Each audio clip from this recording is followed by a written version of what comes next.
அழுதுகிட்டே அவங்க அம்மாவுக்கு சாப்பாடு எடுத்து விட்றாங்க துளசி. அவங்க அம்மா வேணான்னு சொல்லி அழுகுறாங்க. இங்கே பாருங்க அத்தை, நீங்கள் தான் வந்துட்டு எல்லாரையும் பார்த்துக்கணும், எல்லாரையும் இது பண்ணணும், தைரியமாக இருங்க, சாப்பிடுங்கன்ற மாதிரி எல்லாரும் சொல்ல, அப்பா என்ன சொல்லியிருக்காருன்னு சொல்லிட்டு சொல்ல, உடனே லக்ஷ்மி வந்துட்டு ஆமாம்ல, அப்பா வந்துட்டு சொல்லியிருக்காரு யாரும் சாப்பிடாமலாம் இருக்கக்கூடாது, குடுன்னு சொல்லிட்டு வாங்கி இவங்களே பேசிஞ்சு இந்த துளசின்ட்டு துளசிக்கு, அஞ்சலிக்கு, முருகனுக்கு, அப்புறம் அவங்க மாப்பிள்ளைங்களையும் கூப்பிட்டு அவங்க மாப்பிள்ளைங்களுக்கு, ரேவதிக்கு எல்லாருக்குமே கொடுக்குறாங்க. சாப்பிடுங்க எல்லாரும் சாப்பிடுங்கன்னு சொல்கிறாங்க. அப்புறம் துளசி வந்து அவங்க அம்மா கூட்டி விட்றாங்க, அழுதுகிட்டே சாப்பிட்டுடுறாங்க. அப்புறம் எல்லோரும் சாப்பிட்டு முடிச்ச பிறகு முருகன் போய் உட்காந்துட்டு அழுகுறாரு.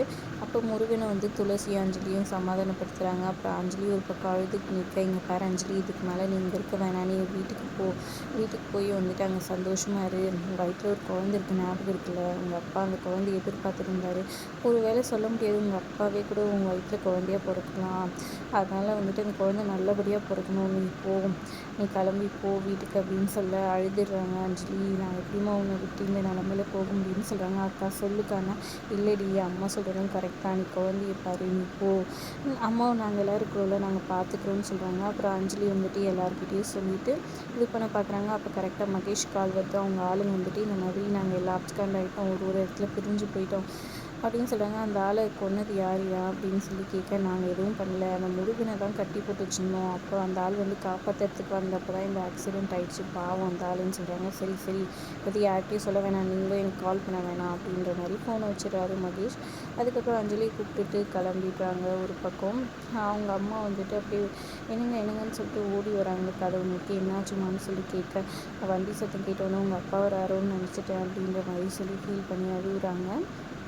அதுக்கப்புறம் இங்கே அஞ்சலி வீட்டுக்கு வந்தோம் சோகமாகவே இருக்கிறாங்க. அப்புறம் மகேஷ் ஆஃபீஸ் கிளம்பி வராரு. ஜூஸ் கொண்டு வந்து குடிக்க சொல்கிறாங்க. அஞ்சலி வேண்டாம் வெறுப்பாக கொஞ்சமாக குடிக்கிறாங்க. நீ எதுக்கும் கவலைப்படாத, எல்லாம் சரியாக போயிடும்ன்ற மாதிரி ஆறுதல் சொல்கிறாரு. அதுக்கப்புறம் உங்கள் அம்மா கிடைச்சாங்களான்னு சொல்லி கேட்க, இல்லை இந்த மாதிரி கிடைக்கலன்னு சொல்கிறாங்க. அப்போ நம்ம போலீஸில் கம்ப்ளைண்ட் பண்ணிடலாம் வாங்கன்னு சொல்ல, இல்லை அதெல்லாம் வேணாம், நான் இவ்வளோ பெரிய கம்பெனி வச்சு நான் ரன் பண்ணிகிட்ருக்கேன், இதெல்லாம் வெளியே தெரிஞ்ச எனக்கு தான் இதுவாகிடும், அப்புறம் தேவையில்லாமல் ஏதாவது பிரச்சனையாகும், அம்மாவுக்கும் உயிருக்கும் எதனா ஆபத்தாகும் எதிரிங்கனால காம்படிட்டர்ஸ்னால அப்படின்ற மாதிரி சொல்லி சமாளிச்சிடுறாரு. என்ன இவ்வளோ கேள்வி கேட்டிருக்காந்தாலும் இது பண்ணியும் வந்துட்டு இவ்வளோ இது பண்ணிகிட்ருக்காளேன்ற மாதிரி கடுப்பாய்க்கிறாரு மகேஷ். அதுக்கப்புறம் அவங்க வந்து அவர் ஒரு பக்கம் சொல்லிட்டு கிளம்பிடுறாரு. அஞ்சலி அப்படியே ஃபீல் பண்ணிட்டு அவங்க அப்பா கிட்டேருந்து ஃபோன் வருது. சாப்பிட்டியாடி, அம்மா உன்னை பற்றி வந்து பேசிகிட்டு இருக்காங்கன்னு சொல்லிட்டுருக்காங்க. அப்புறம் வந்துட்டு அவங்க அப்பா பற்றி பேசுகிறாங்க. அப்பா உன்னை தாண்டி கடைசியாக பார்க்க வந்தார், நான் வாங்கி கொடுத்த பூ பழம் ஸ்வீட்டு புடவெல்லாம் எடுத்துக்கிட்டு ஆசையாக வந்தார், வந்திருந்தா கூட உங்ககிட்ட 4 வார்த்தை பேசியிருப்பாரு அப்படி இப்படின்னு சொல்லி ஃபீல் பண்ணாங்க. இதை கேட்ட அஞ்சலிக்கு டவுட் ஆகிட்டு, அப்பா இங்கே வந்திருப்பாரா, ஆமாம் அப்பா கூட நம்மளுக்கு ஃபோன் பண்ணியிருந்தார்லன்னு யோசிக்கிறாங்க. அவங்க அப்பா வந்ததுக்கு உண்டான அடையாளம் ஏதாவது இருக்கான்னு பார்க்குறாங்க. கரெக்டாக ஷோஃபா கட்டியில் வந்துட்டு அந்த பேக்கு இருக்குது. அதை பார்த்தோன்னா ஷாக் ஆகிட்டு எடுத்து பார்க்குறாங்க. பூ பழம் ஸ்வீட் எல்லாம் இருக்குது, புடவெல்லாம் இருக்கிறத பார்த்து அப்படியே அழுதுடுறாங்க. அப்பா ஒரு வேளை இவர் காரணமாக இருக்கணும்னு யோசிக்கிறாங்க. அப்போ நைட்டு தூங்கும்போது மகேஷோட ஃபோன் எடுத்து பார்த்தா மாமான்ட்டு அவங்க அப்பா ஃபோன் பண்ணியிருக்கிறது நிறைய வாட்டி வந்திருக்கிறத பார்த்தோன்னா ஷாக் ஆகி போயிடுறாங்க. இவர் தான் காரணமா அப்படின்னு சொல்லிட்டு அழுதுடுறாங்க.